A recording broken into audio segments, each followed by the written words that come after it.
The doctrine of reincarnation and karma developed among a people who are known to have been profound students of astrology.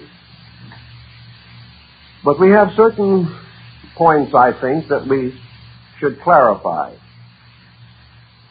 In the ages when these doctrines were in the formation, there was no essential science dedicated to the study of the universe except astrology.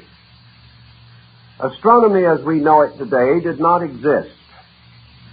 And one more recent astronomer, somewhat embarrassed over the background of his science, has stated that astronomy was the sane child of a mad parent. This is one simple way of pointing out that from mistakes, great truths arise.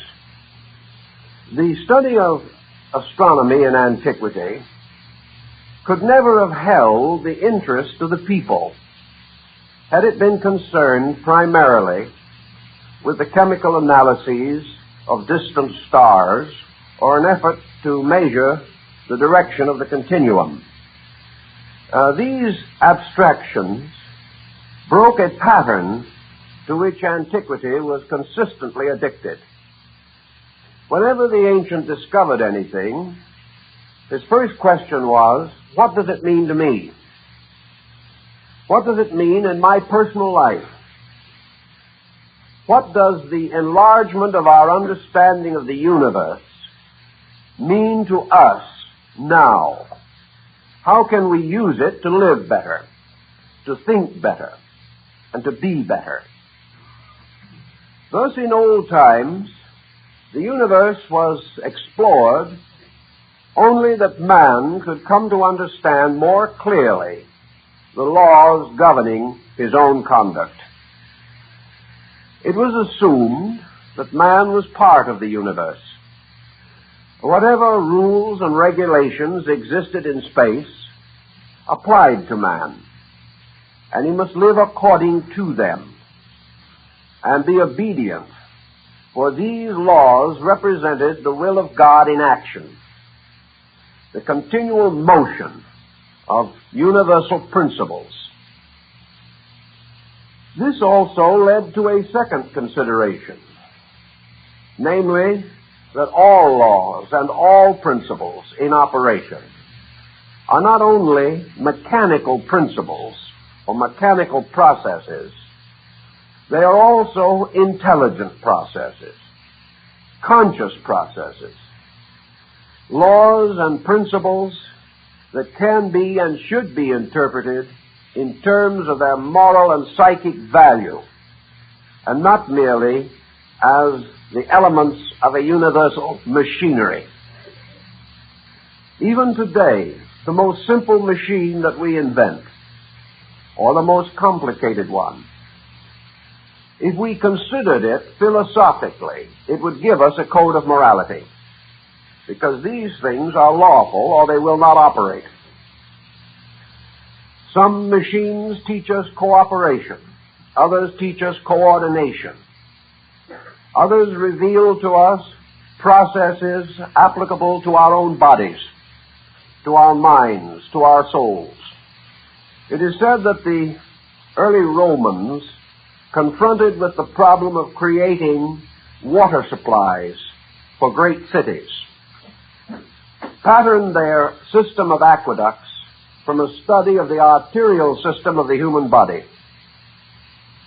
And they developed the two prongs of this, the arterial circulation and the venous circulation, creating from one their aqueducts and from the other their sewerage systems. And until they had recognized this law operating in man, they could not apply it to the needs of community existence. Thus it is that older peoples, forever observant, and building their philosophies very largely upon observed phenomena, became keenly interested in observing all that they could recognizing that in this way they could advance the social state of human society.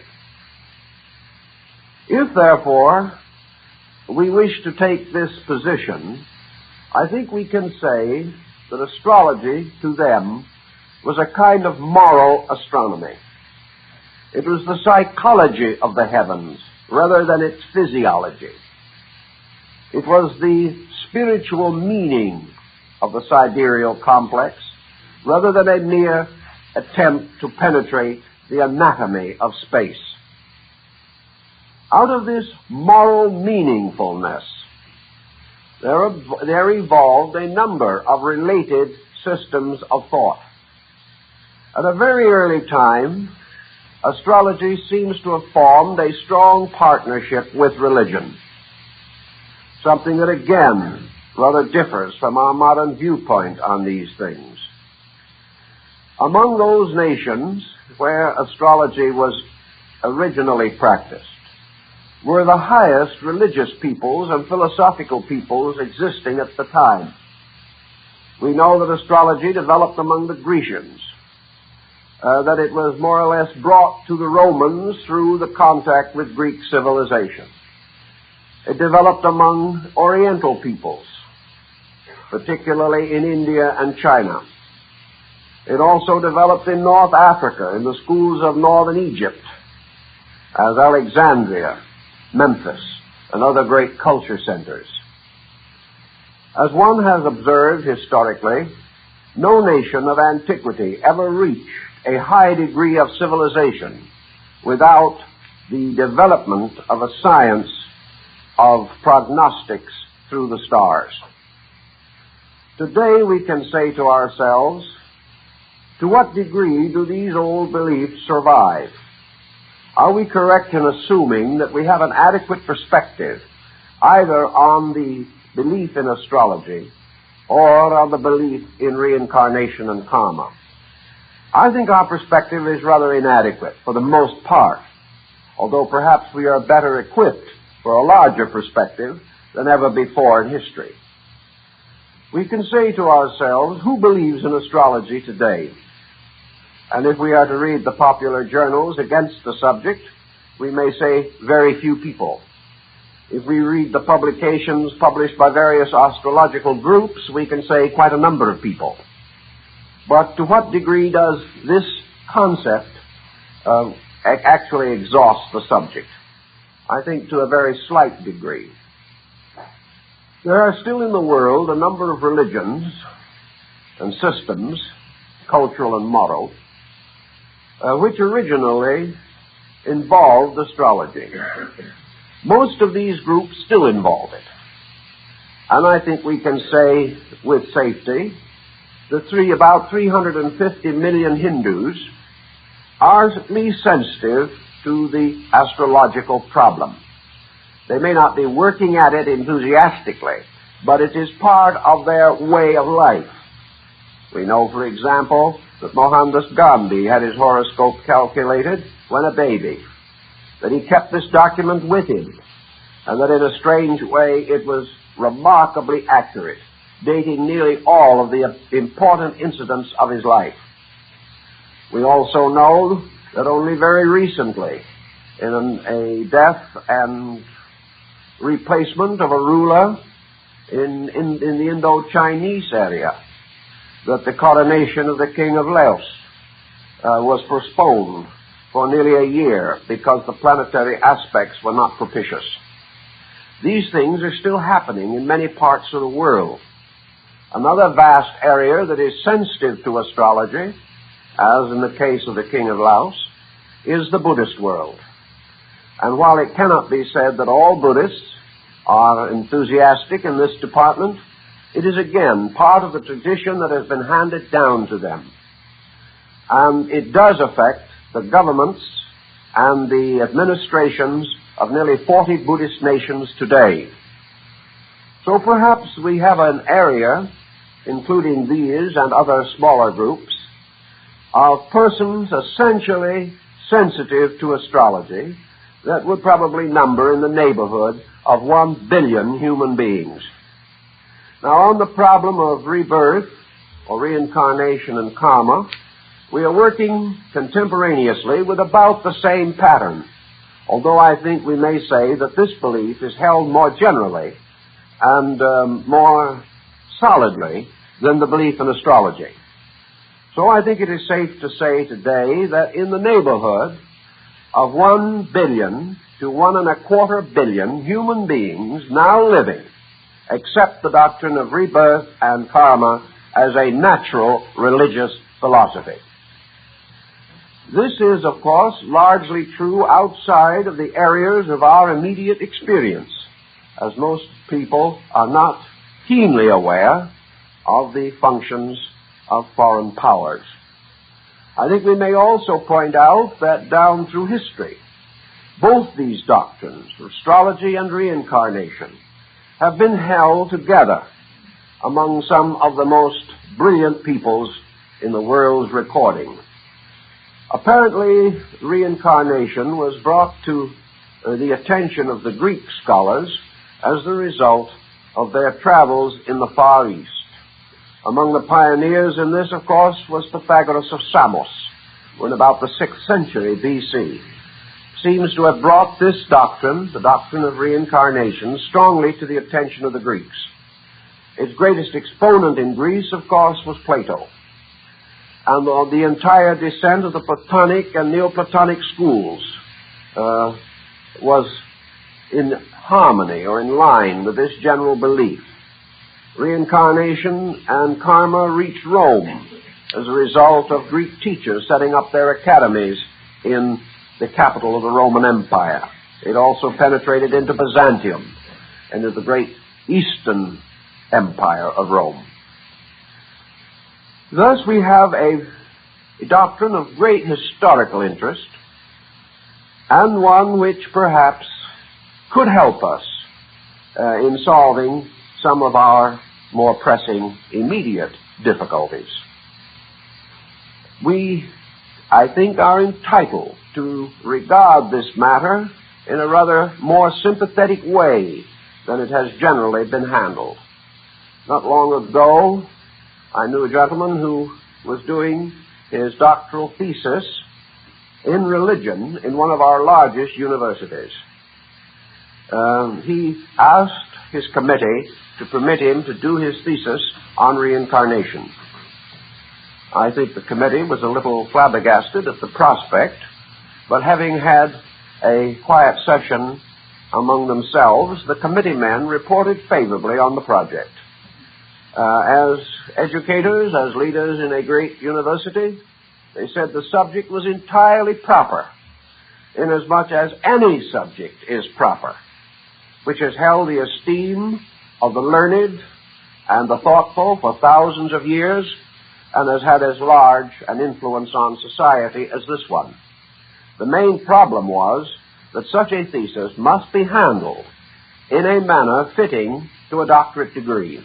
It must be carefully thought out, it must be adequately documented, and must indicate the research and thoughtfulness of the person preparing the thesis.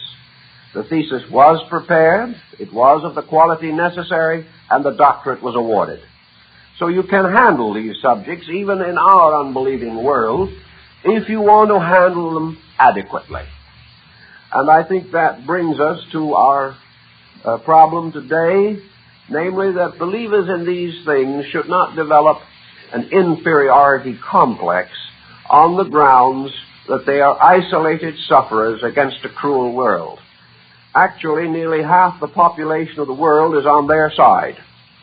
And the main issue always is to find out what these doctrines really are, to differentiate between popular belief and serious belief, and to investigate the various imponderables in a manner that is satisfactory to a sure knowledge or a real thoughtfulness in the area under consideration. What would you say, or how shall we say, that the contact between astrology and the idea of reincarnation was first strengthened? I believe that astrology contributed heavily to it in its gradual unfoldment of the sense of the way the universe operated. We may have certain restrictions of view as to the validity of all astrological findings, but we do know that the priests of Chaldea and Babylon and the ancient sages of India studied the stars, studied thoughtfully and reasonably the laws and rules governing universal process. They had a great advantage in this over our way of thinking. Today, when we study, we go into a very congested classroom or a bustling library. We sit down and try to find adequate texts, and we become part of a very tight system of acceptances and rejections. It was rather different in those days. These scholars simply went out by themselves into the wilderness, sat down quietly on the side of a hill or climbed to the top of some ruined tower, and just absorbed the universe into their own consciousness. They watched, they considered. They were not interrupted. No one really told them what to think or what to discover. They simply became receptive to the larger world, trying to understand with the faculties that had been given to them. Out of this quiet, meditative acceptance of the universe came most of the foundations of knowledge as we understand knowledge today. We have yet tried to find who taught the first great teachers, and we are convinced that to a measure they were taught by space itself.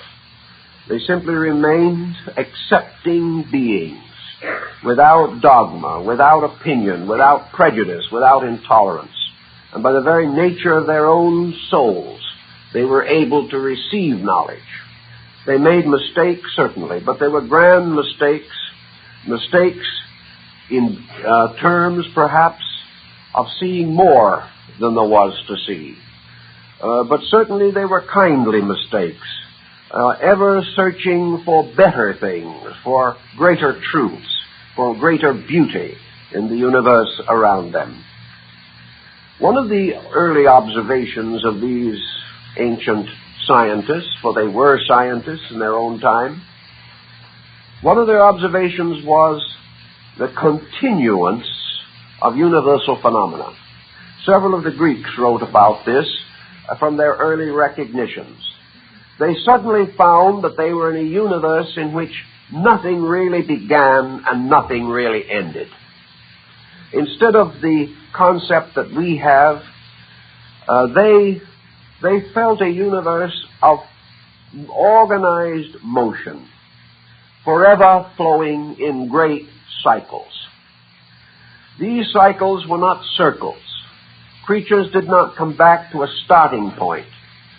They cycled up and up in a strange, mystic spiral, moving apparently in circles, but actually always returning to a higher level than that from which they started.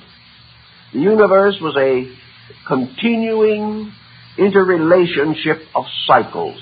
Ezekiel called it wheels within wheels.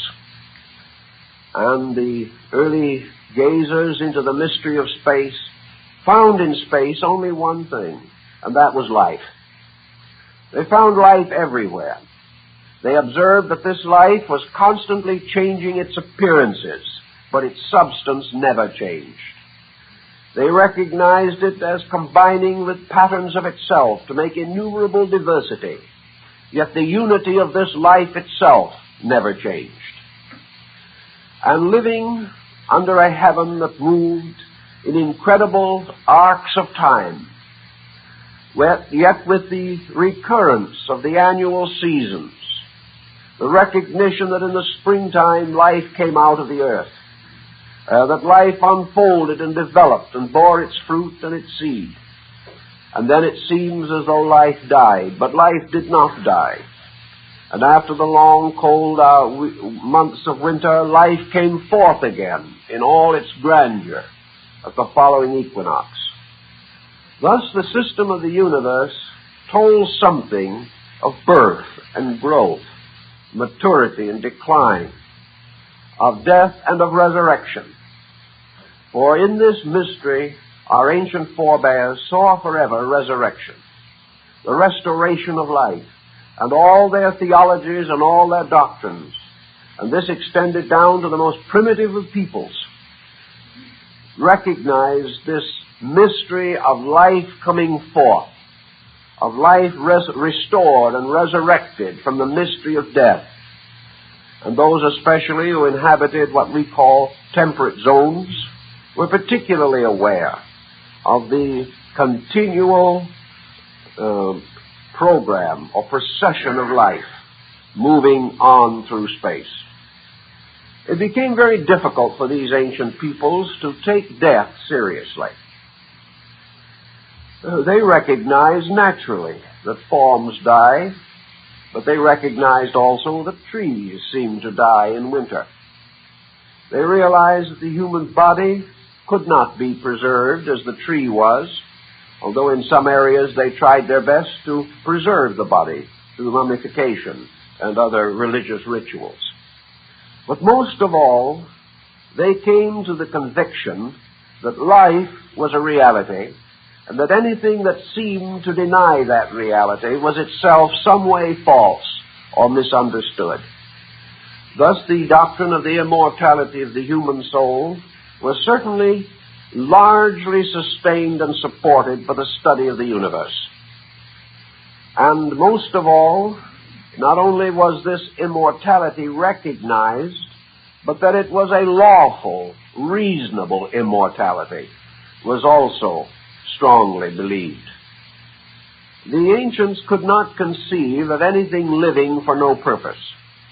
They could not accept the idea that the life of the human being was an isolated experience. They could not assume that everything in nature was unfolding according to law, and man was a strange little separate creature that accomplished very little and hastened himself and his neighbors to an early grave. They did not admit that this could be true.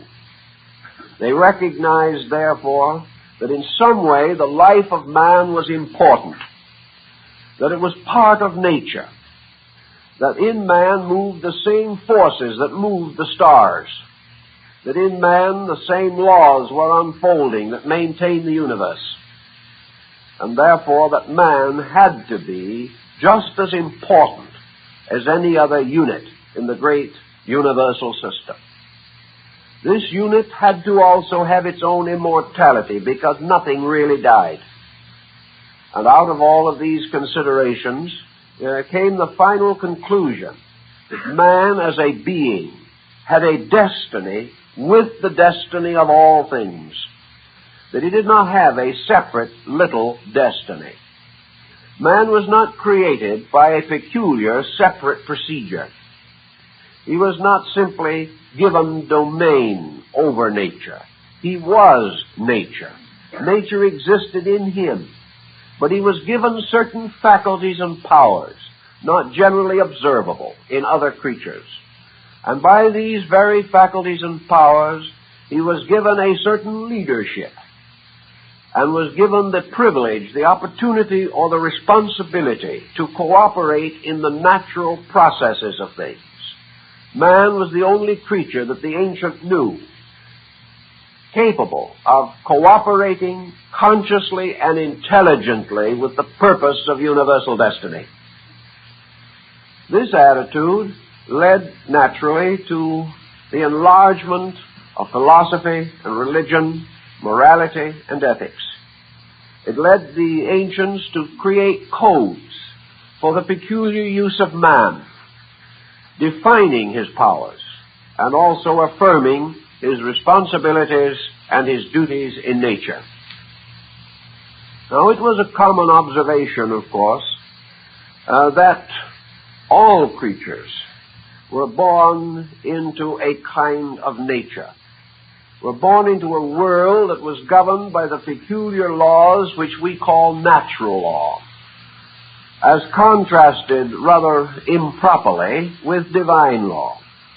For our most ancient forebears believed there was only one kind of law, and that this law was manifested through two expressions. one being the laws of spirit and the other the laws of matter. But they were one great pattern operating on two levels of function. It was observed by these older peoples also that if men planted according to the seasons, their harvests flourished. But if they planted out of season, the plants did not grow properly. Therefore, there was a time for all these things to happen, and that according to the timing of things, their destinies were unfolded. It was further observed by these people that in nature, particularly the plants and animals, mating was according to season, or that growth was according to season, or pollinization, or the casting of seed from plants was according to season. But in man, fertility was continuous. But this does not mean that there are not certain seasons that produce their own harvests.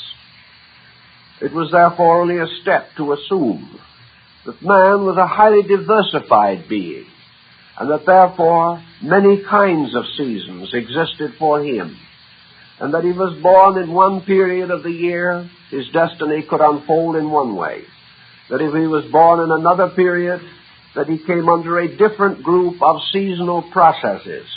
Yet man was capable of maturing and fulfilling his destiny when born under any season.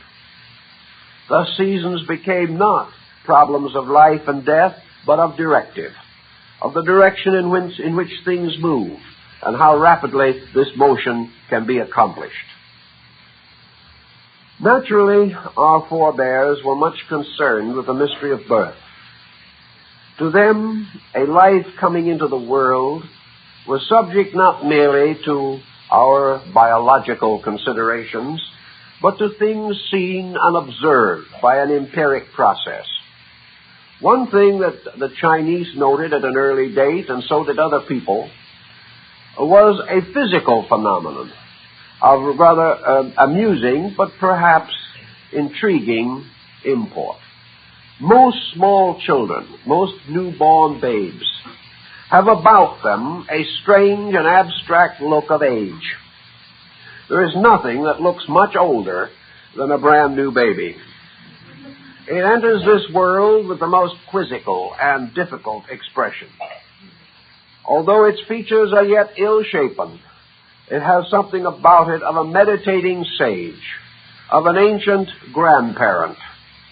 It looks upon life with the pessimism of great years, even at the beginning, and expresses this pessimism usually by entering into this world in a fit of tears and howling.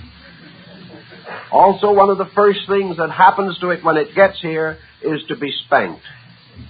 In other words, it is only by punishment it seems to be able to live. All these things meant something to our remote ancestors. They were very observing. To them, all of these were symbols of some real process in nature.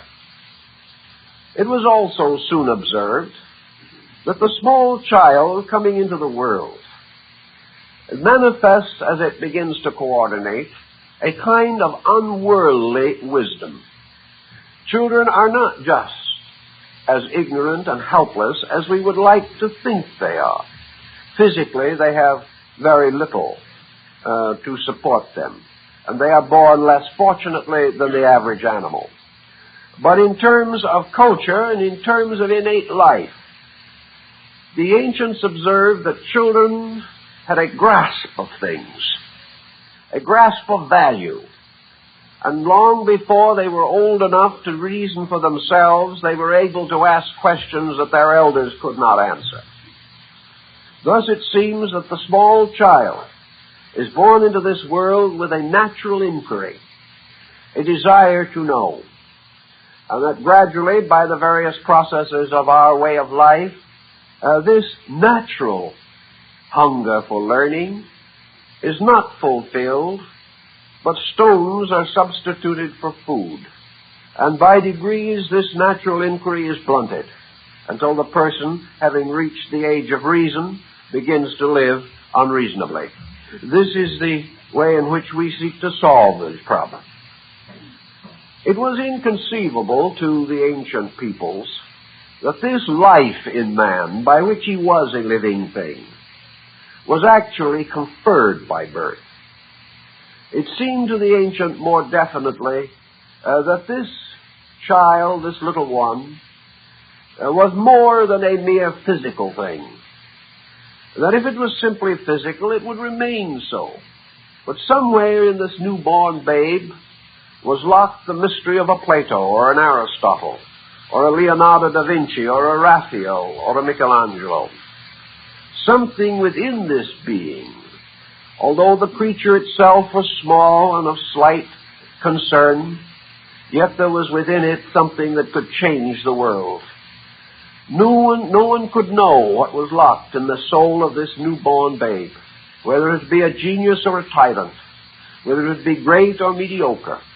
Only time, situations, and conditions could reveal.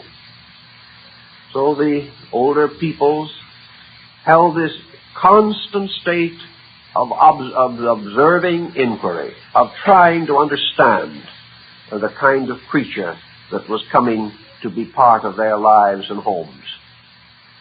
This led to further consideration of where this child could have been prior to its arrival here.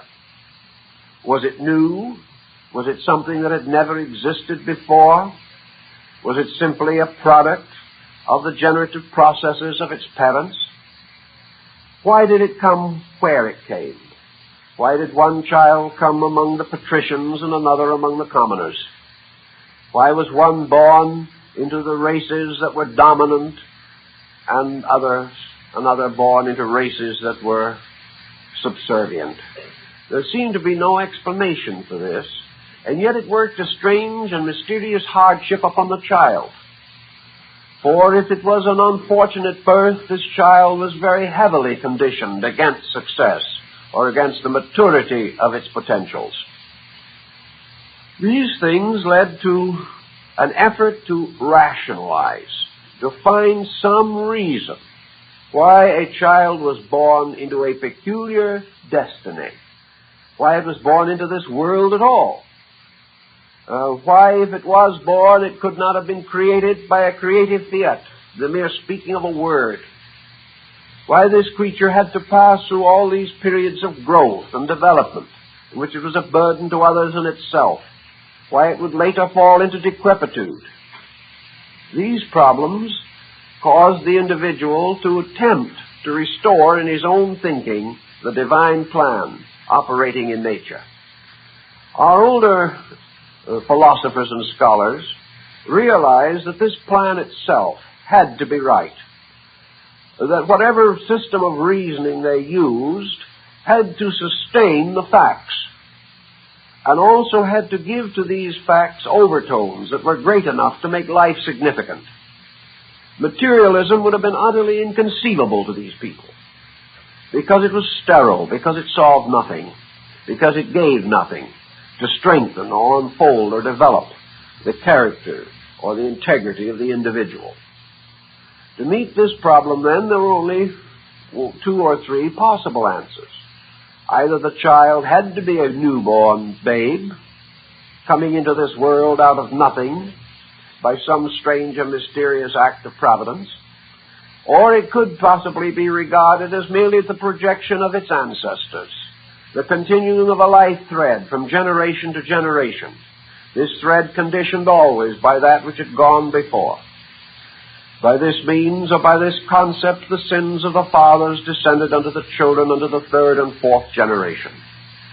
This was perhaps a neat bit of figuring, but it was a little hard on the children, because it suddenly caused the individual's personal character to be victim to his forebears, and he was predestined and foreordained by a destiny over which he had no control, to be slightly dishonest because one of his ancestors had been a celebrated buccaneer. This did not answer too much or give too much reality to the problems of living. The only other answer seemed to be that the individual was here because of something that he himself had done. Now, this was a rather complicated situation, and it also annoyed the Pharisees quite a bit during the period of the life of Jesus. And therefore Jesus is questioned as to whether or not it was this man's sins or his father's sins that caused him to be born blind.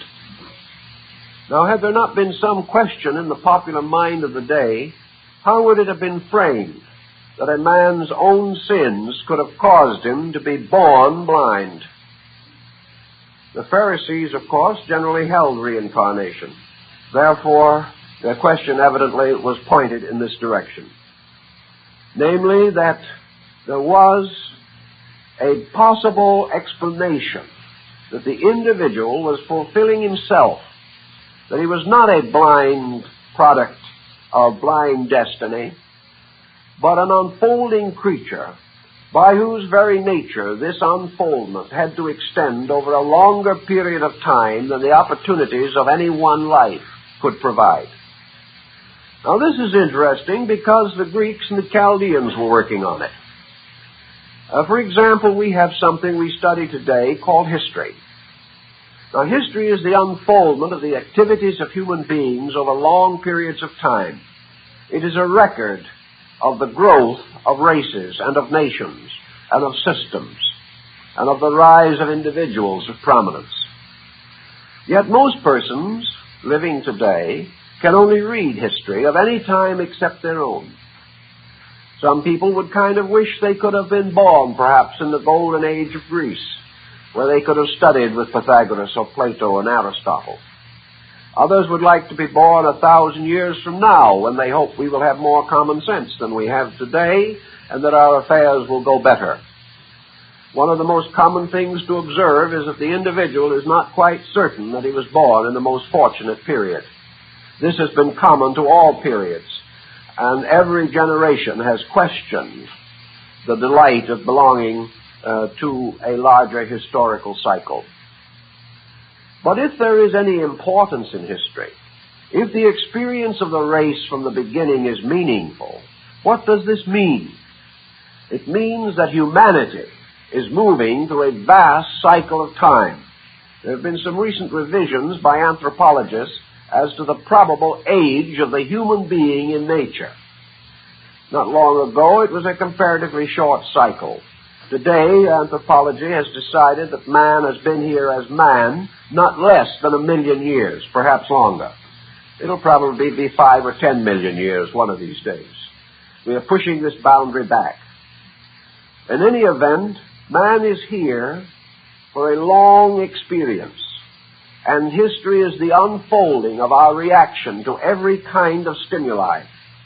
It is the story of the growth of our governments, the growth of our arts and sciences, the growth of our cultures, the unfoldment of our religions, and the gradual enrichment of our arts and crafts. All of these things are continually unfolding and will do so into the future. And in the midst of this, at any moment, we place man as an individual with 70 or 80 years of expectancy if he keeps off the freeways. This situation seems to mean that the individual at any one time is framed by past and present, and like an unrolling scroll, only a little part of which is seen at a time. His own life is rounded by an unconsciousness. He has no distinct relation to the past except in terms of a book he can read. He has no relation to the future except in the thought that perhaps his descendants will be better than he is. Yet how is this going to contribute to the perfection of the human being now? The only answer is that man is not going to be perfect now, according to this concept. That the human being is going to live and die as a tiny segment in a process of universal motion. What does this accomplish? Supposing there is some place in space where those who have accomplished in various ages rest on their levels of accomplishment, where somewhere in the background was a highly benevolent, very kindly, well-disposed old witch doctor. He had lived perhaps long before the age of reason as we know it. And the best he could do was rattle a few bones and say a few prayers or magical incantations over the sick of his tribe. But still he was well loved and well honored in his day. There he is. Thousands of years have passed, but he is gone. And if he is resting anywhere in space, he is still what he was. There seems to be no way of changing this. He would have a little difficulty in communicating adequately with a scholar from the golden age of Pericles. He would be a man with great erudition, great understanding, great sympathy, but with perhaps a rather limited perspective on the things that modern people consider to be essential. He would be on his level. He could scarcely really fraternize pleasantly with the witch doctor, who would not understand him, even though he might understand the witch doctor. Then there would be modern man with his arts, his sciences, his machines, his projectiles into space, his innumerable gadgets and commodities, his modern attitudes on everything. He would seem to be the apex of something, at the moment the apex of emergency, but we hope to get by. But 10,000 years from now, where will he be? He will simply be part of the experimental dust of the past. Others will build upon whatever contributions he left and hope to correct whatever mistakes he made. But he is gone. Thus man himself, in this great process, observes the total unfoldment of his species. He sees his own kind moving triumphantly from one experience to another, but actually he can never share in it. He can only share in a little thing called now. And then he is gone. And in his going, he loses all contact with what appears to be the purpose of existence. And that is the unfoldment of man. Humanity unfolds, man dies. This is one of the scientific adages of our time. The collective gradually enriches, but the individual forming the collective may perish as impoverished as he was born. Such did not please ancient thinking. They said it just won't work. If that's the way it is, we might as well all lie down now and end the process. Actually, there has to be some way in which the individual life moves with the great motion of existence. And to meet this, the ancients created the doctrine of rebirth, so that the individual, even though today he has no memory of the past, yet he was the past. This great story of history is his story. The story of an unfolding consciousness moving through the infinities of time. That man himself passes through this whole great pattern. And the duration of humanity, whether it be 1 million years or 10 million years or 1,000 million years, this duration of humanity is also the duration of the individual. That he himself is part of a great wave of life. That this life wave is forever moving. And that he moves with it. Sometimes he moves with it visibly. Sometimes he moves with it invisibly. Sometimes he belongs to that part of the wave of life which is embodied. Sometimes he belongs to that part which is not embodied. But we know there is an unembodied part because it is forever producing bodies. Therefore, man belongs either to the production or to the power which causes production. He is either among those things now manifested, or he sleeps waiting manifestation in that power which manifests all things. This seemed to make a good common sense pattern to individuals who had the peculiar sense of honesty. Honesty has something to do with the rights of things, the rights of life, the privileges, opportunities, and duties of life. It does not seem entirely proper to these older peoples that man should ever experience what he does not deserve. They had no concept in those days of man being forgiven everything and allowed to do as he pleases. The ancient realized that man could make mistakes, that he would make mistakes. But they also came to the conclusion that mistakes are not as big as life. That life and history record infinite varieties of mistakes.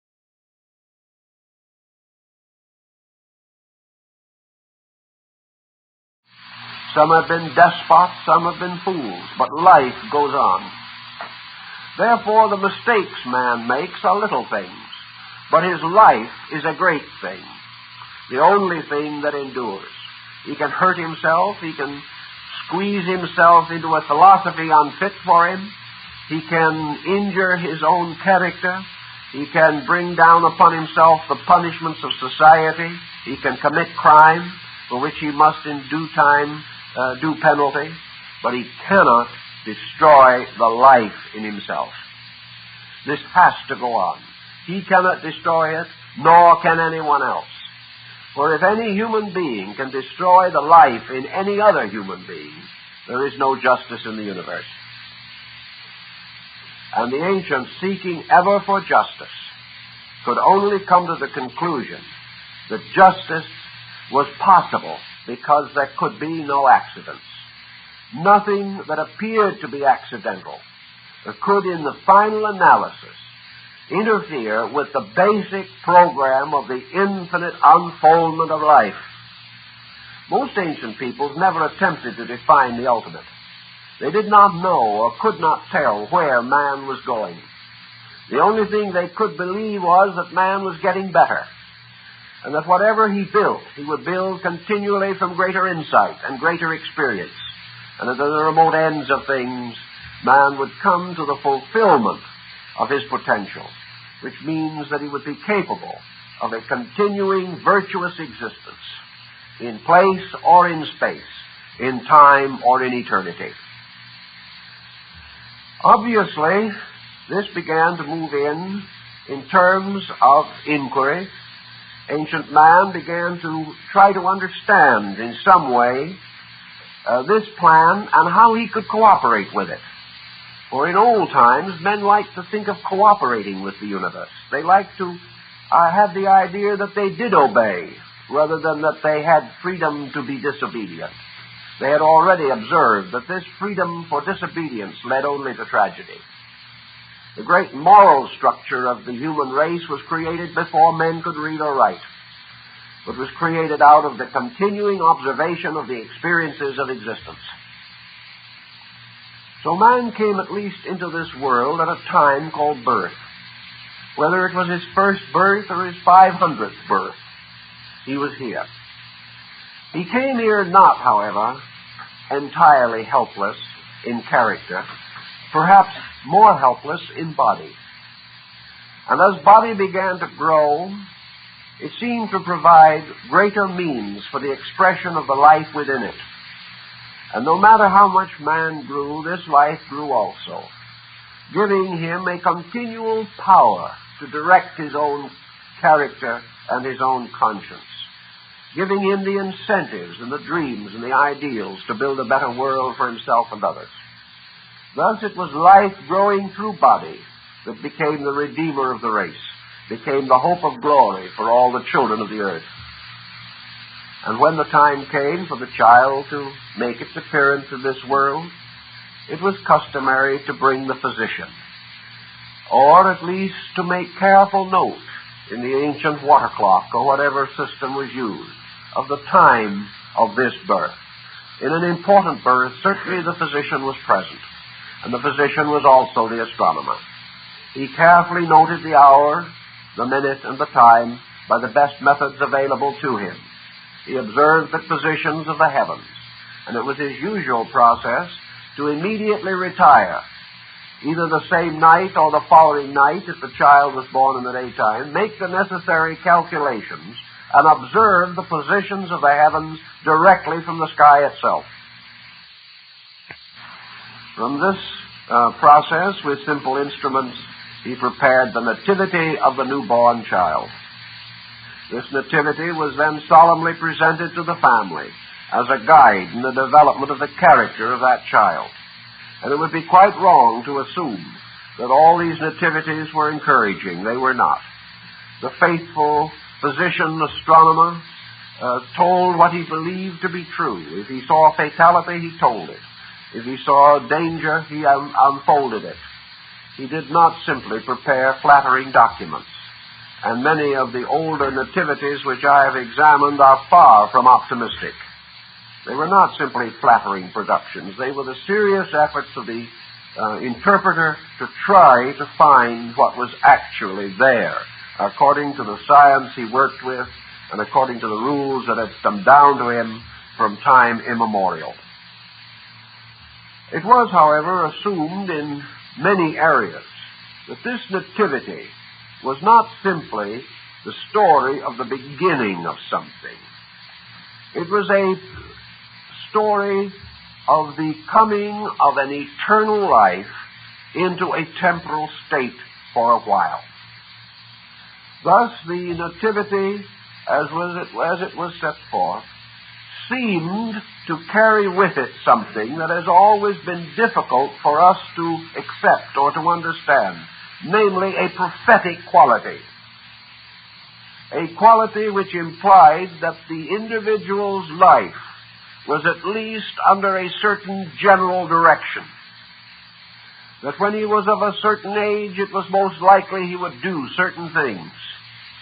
That he would be subject to certain dangers. Also that he had certain potentials or powers specially developed, which might lead him to a certain profession or craft or trade. These things were discovered from the geniture of the child at birth. And thousands of cases are on record in which these predictions have been startlingly and amazingly accurate. This, of course, led our ancestors to the brink of another dilemma, namely the danger of a fatalistic attitude toward life. If these things could be predicted, then man was not a free agent. He was in some way in bondage, and it was necessary then to explain how a person could build his own career and yet be subject to fatality beyond his control. It was in this process of consideration and thought that the doctrine of reincarnation and karma moved in upon the astrological field and gave it a certain new directive. Philosophy has developed many schools of thought, one of which was developed very strongly in the thinking of Aquinas, the great Catholic philosopher.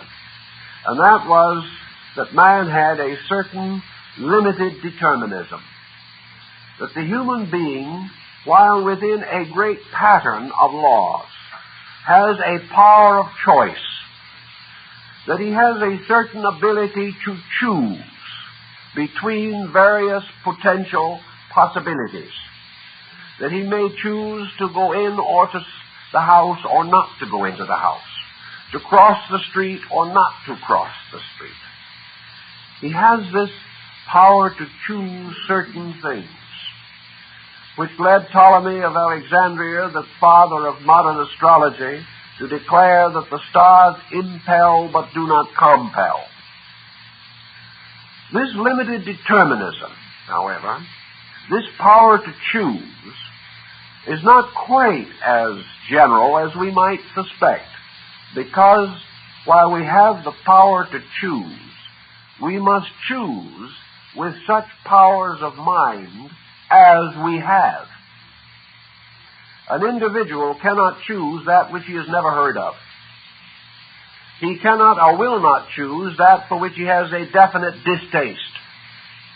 He will not choose that which is contrary to his inclinations or his convictions, except perhaps in a great emergency. But even in an emergency, his own determinism has something to say. Even in emergency, the individual can only meet this emergency with what he is. He cannot meet it with what someone else is. Thus, out of his own psychic integration must come this power of limited determinism, which probably really means that he hesitates, weighs, comes upon certain conflict in his own nature, straightens this conflict the best he can, and finally reaches the only decision possible considering what he is. Thus, what he is must always be the principal factor in his decision, even though it may appear to be a complete product of free will. It is not free will. It is only the possible decision that he can make in the face of all that he is, all that he has been, and all of the factors that have become involved in his personal psychology. But if the individual facing the future of life is regarded as being born as an individual, born at some point in the midstream of his own actual existence, and that therefore he is the coming into manifestation of a being that has manifested before and will manifest again. Therefore, that we are measuring a cycle in the life of a being that is a being. And astrology does try very definitely to point this out, because on the day of the child's birth, its general natural aptitude may be determined. Whether or not it is fitted for art or science may be determined. Whether it is going to be healthy or perhaps a precarious constitution is also determined. Consequently, the individual is born with a character, born with a destiny, born with a condition.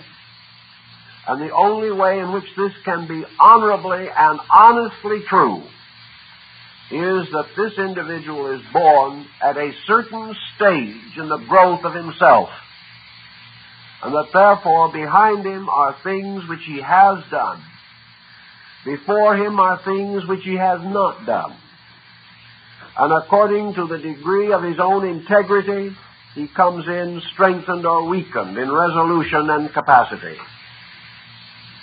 As the chart is able to distinguish these differences, the ancients assumed it to be quite natural that such differences existed, and that human beings should be different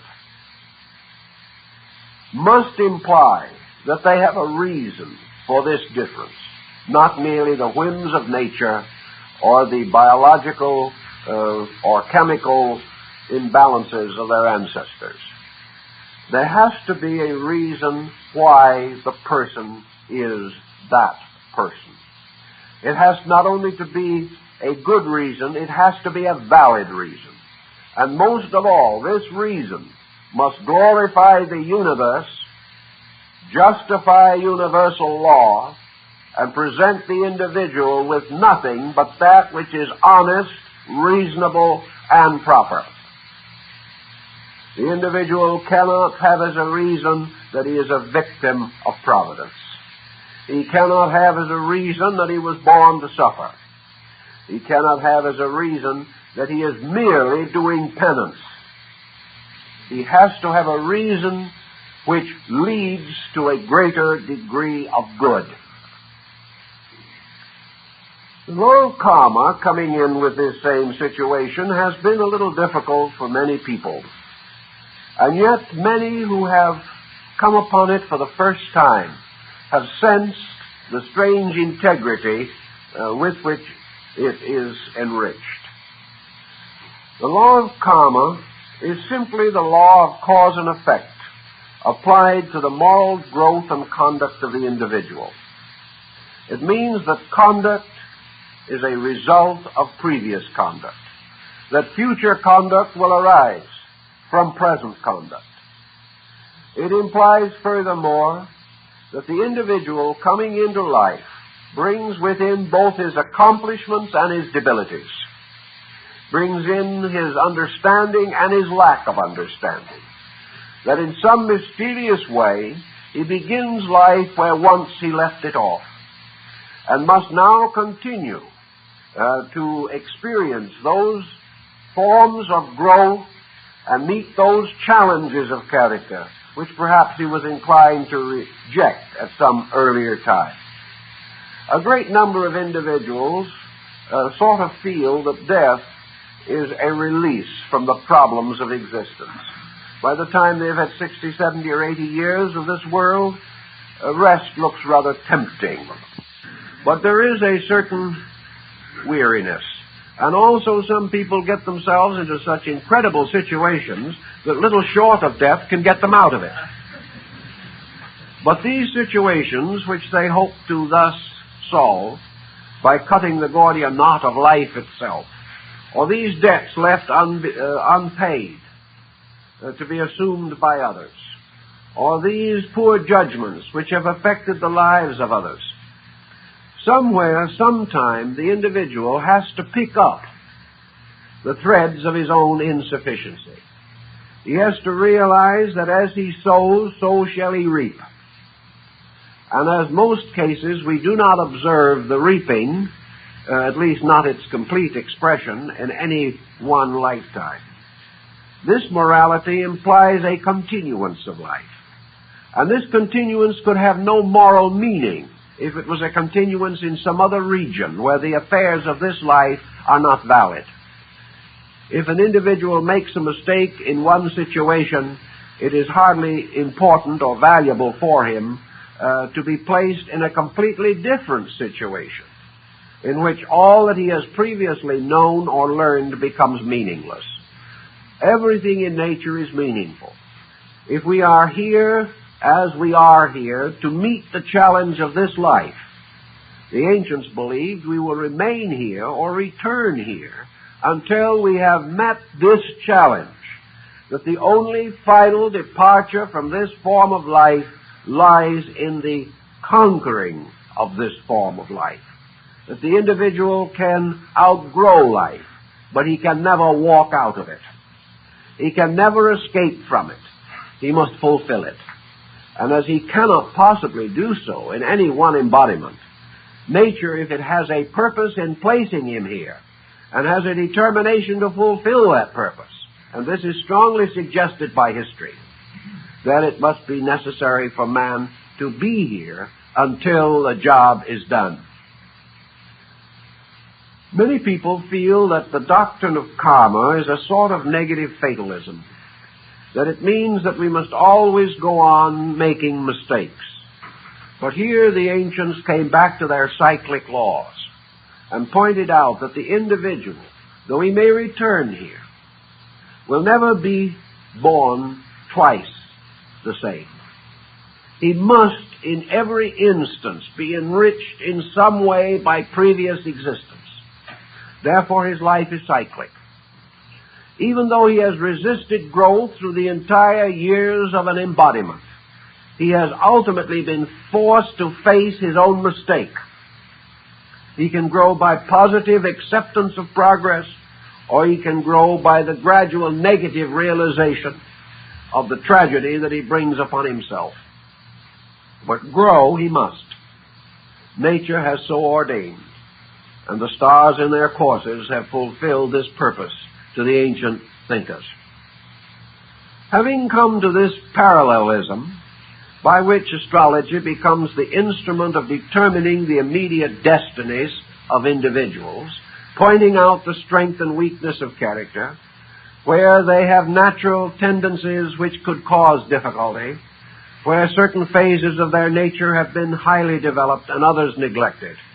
So that in a way, if this subject could be completely handled, it would be the story of man's present state, based upon the fact that this state itself becomes the power moving into embodiment. The individual is moved into embodiment by what Plato calls the principle of necessity. Therefore, he is born in a time and at a place when that which is necessary is possible. He is moved into embodiment by the very need of his own consciousness. And this need, moved by nature and by the exact machinery of the universe, causes him to be born in that time and in that place in which these needs can most immediately be met. And every part of his composition, biological and psychological, is keyed to his need. And therefore he is born when he is born and where he is born because of what he is. This seems to produce a very great need for an exactitude in the universe. And we have come to hope so desperately that there are accidents, and that one of these accidents would enable us to enjoy something we haven't earned, that we hate to face the simple facts of a completely ordered universe. But if we look out into space, to the immense galaxies of life evolving there, if we look down through a microscope into the infinite diversity of minutiae, if we study the cellular structure of our own bodies, if we examine the structure of the atom and the electron, we must finally come to the realization that in nature an exactitude is always possible, that a complete and entire accuracy, a complete and perfect integration of all values is the common and natural expression of nature's way, that nature in the construction of forms moves by a skill and wisdom which transcends imagination, and that in the infinite life which nature sustains, there is evidence of infinite law, infinitely manifesting. So the problem of getting a human soul to the place where it belongs would no more tax nature than we would find nature unable to cope with the rotations and axes of atoms. Thus, these problems present no real difficulty if we assume in nature an absolute law, absolutely operating. It wasn't long in the course of the struggles of things that the doctrine of reincarnation and karma began to intrigue the astrologer in another way. Would it be possible, is it conceivable, that from the chart of the individual, he would be able to tell something of where it came from and something of where it might be going? In India, this is a common procedure. And in Eastern astrology in general, the problem of a previous embodiment is assumed to be a correct or proper astrological consideration. On what ground would this be regarded as valid in the terms of astrology? It is not valid only in terms of astrology, but theoretically, in particularly ancient thinking, it would be valid of any form of character analysis. It would be valid in every psychological test that we use today. Because actually these tests tell what we are. What we are tells very largely where we came from and how long it took us to get to where we are now. It is obvious also that from these tests it is possible to distinguish what might be termed more rapid or less rapid advancement among people. We know that today there is an equality of potential, but not an equality of power. We know that individuals are spiritually derived of the same substance and essence, and that they have the same hope of glory, all of them. Yet it is something that would cause us to remember that in school, children passing through various grades and moving up through schooling do not all arrive at identically the same points. They do not all achieve the same grades, although they have had the same instructors. Generally speaking, we note that the child who wants to learn has the best grades. There may be exceptions in cases where there are physical or psychological handicaps, but in total, in general, the eager student, willing to give time and thought to instruction, becomes the better student. Whereas the one who begrudges his education uses every possible effort to evade the assignments that are given to him, would rather play than work. This individual consistently does not have as good grades. Now, it's the same way in life. We look around us. We see a few people who are industrious, thoughtful, well-intentioned, trying their best to live good lives. We find others to whom this life is simply a period of romping. They only want to have fun from the cradle to the grave, and because of this desperate effort, are usually miserable most of the time. We know that in all probabilities in the past, some of us were pretty eager students and others were a constant problem to the truant officer or his equivalent. We also know that some individuals had a natural aptitude for certain studies, others did not. And now we observe these markings in the newborn child. We are unable to explain why a great musician should arise in a family which for 5 generations has never been able to carry a tune. We have no way of knowing or understanding how it is that from some great and noble family of long and illustrious ancestry and of every opportunity have come some of the most highly schooled morons we have ever produced. We have no reason of knowing or understanding why the privileged do not avoid crime, why the underprivileged can attain virtue. These things we just do not find answers for, except a rather blasé expression of, well, that's the way it is. When we get a little deeper into it, however, we have every reason to feel that if the person is responsible for his own action, if we are what we have made ourselves to be, whether it be good or bad, we are all self-made, and we all have some more work to do. Whatever this situation is, the only honest and equitable answer is that whatever we have done, we must face. Whatever mistakes we have made, we must correct. And if we wish to graduate, we must do the work that is assigned to us. And it may take longer for some to get around to it. Others, perhaps, have achieved more rapidly.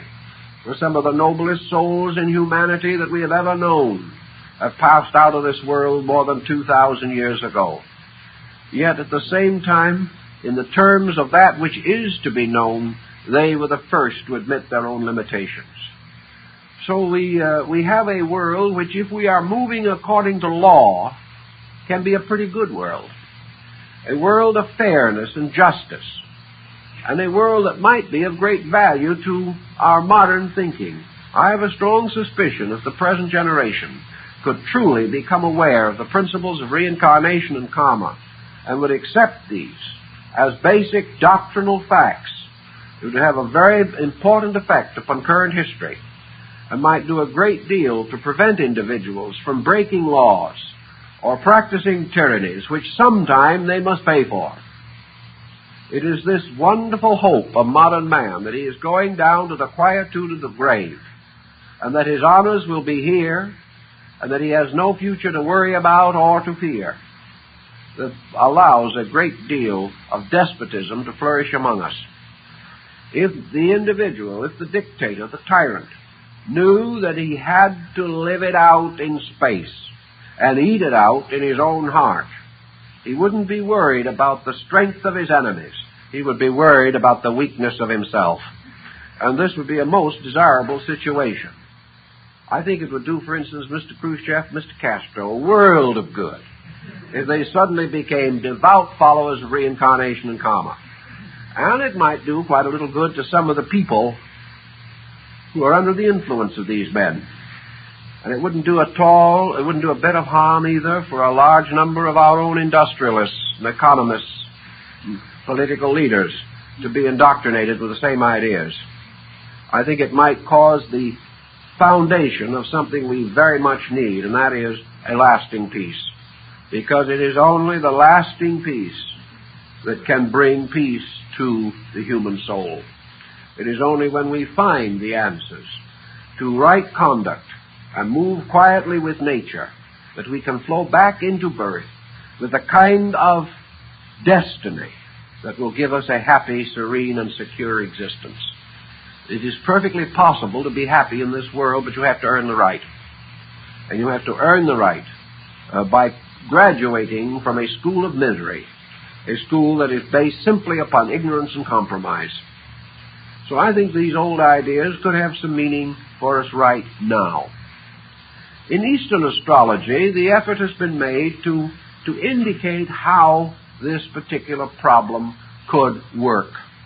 And for those who are a bit astrologically minded, we can say that in the traditional forms of astrology has many schools today, but in the traditional forms that have come down to us from the past, the ascendant, or the so-called first house of a horoscope, the sign ascending on the eastern horizon at the moment of birth, is said to be the ruling sign of that chart, not the sign in which the sun is located according to the birthday. On this eastern angle, therefore, the ancients and the East Indian astrologers placed what they termed the now point. At the moment of that ascendant, we were born. And we were born into the present life of ourselves. We were born into the present cycle of our experiences. And into this cycle we brought something. No one comes empty-handed into this world. We all bring something. We all bring some potential. I have been discussing a little of this problem with some rather outstanding people in the field of child psychology, and they are beginning to accept more and more generally that it is impossible to assume that the child is born with a consciousness like a nice, clean sheet of blank paper. There's someone been scribbling on it before it got here. The child is a neurotic or not a neurotic the day it is born. Now, under certain conditions, a wise family or fortunate relationships may cause this neurotic child to slowly straighten out part of its own disaster. May never become overwhelmingly neurotic, perhaps because the overwhelming phase of its neurosis was not commanded by its destiny. But if completely neglected, that child can become very neurotic, which may also well mean that that child had this powerful neurotic tendency, and society provided it with an opportunity to be itself, which is the greatest challenge that can face anything. But regardless, this child is born with a nature and a temperament. All that a parent can do is to strengthen this temperament, to observe it, to give it all natural possible assistance in those early years when the child is unable to function on its own. The parent, however, cannot create a temperament, nor can it completely frustrate a temperament. The temperament is there, but it can be inclined. And as this is inclined in one way or another, the possibilities of the child bringing positive values to bear upon its problems may be increased. But always the parent must work with the available reservoir of potential that that child brings. It is the leadership by the parent, the understanding of how to use this potential, that is important. And many modern people have found astrology very helpful in this particular form of guidance. Though if the first house of the chart does represent the child coming into life, then according to some systems of ancient astrology, the 12th house, which precedes the first, and is the sign preceding the one which is ascending, could well represent the previous life of the person. In Western astrology, as taught by such early masters as Lilly and Gadbury, the 12th house was a house of secret things, of sickness, of imprisonment, of exile, and of the so-called negative destinies of things, if they applied to the individual. It's a sort of house in which the larger misfortunes of the life are outlined according to Western astrology. To the Eastern, this represents that which was the previous type of embodiment. Therefore, by turning the wheel of a chart so that the 12th house is moved to the ascendant, it was the belief of many peoples that a general indication of the previous life of the individual could be found. That it would then be the kind of a horoscope that that individual might have had the last time he was born. That at least it represents to a degree that which has gone before, because the 12th house represents the submerged part of the present character. Therefore, it was this submerged part which must have previously been objective, or upon which the individual built all of his previous existence. Thus, in a way, we can get the concept of what the challenge might have been, how we could have failed or how we did succeed in the unfoldment of character. Also, that here lie certain potentials, both of strength and weakness, which unless we do something with them will continue to haunt us. Also in this house, the 12th, we find the indications of the karmic debt which the person carries with him, the unfinished business which is nearest to the surface. Always this karmic debt has to be in terms of the actual development of the person. It can only be such part of this debt as is applicable to his present state of consciousness. But these things are believed to have an association with this aspect of the 12th house, so that if there's unfinished business or there is a pressure, there is a need to do things, that this need is some way delineated or clarified by the 12th house, by moving it and making it a kind of ascendant and then reading the new chart thus created, planets and so forth left as they are in the natal chart. By the same degree of thinking, the future would be indicated by the house following the first, which is the second house of the chart. We consider this house now as the chart or house of wealth or success. But to the ancients, this was much more. It was the house of the fulfillment of right destiny. It had to do with what we gain by keeping the law, how rich we become by paying our own debts and not making more. So true wealth in philosophy is not what we have, but what we are. And this is determined as part of the wealth concept, which, of course, in Europe got entirely sidetracked, so that it only came to mean how much money you had in the bank. Well, how much have we got in the bank of the universe? It becomes a very moot question as we live along through the years. So in this situation, astrology works with the idea of reincarnation and karma. They operate as a kind of pattern, each interlocking with the other. And if we use either, we can gain a greater insight into the other, because we can recognize the great precession of life, the great motion of ages. We can say to ourselves, perhaps great cultures come back. Great racial motions are reborn because the entities in them, much of the same quality, move on very closely the same time cycles. Therefore, it is quite possible that we may find the rebirth of the Roman Empire, the rebirth of the philosophic states of Greece, the rebirth of the golden era of Asiatic philosophy. These cycles come in. Cycles of war and conquest return. We sometimes wonder how it happens that the world was so enriched with music in the 19th century, when there lived together some of the finest musicians the world has ever known, or in the 18th century. For outside of these 200 years, the musical contributions of Western culture have been comparatively negligible. Its great work was done then. I was reading a work on Chinese art not long ago by a distinguished Chinese culturist, a man of great discrimination. He said the arts of China had a cycle that was complete in themselves, that this cycle was born about the 4th century A.D.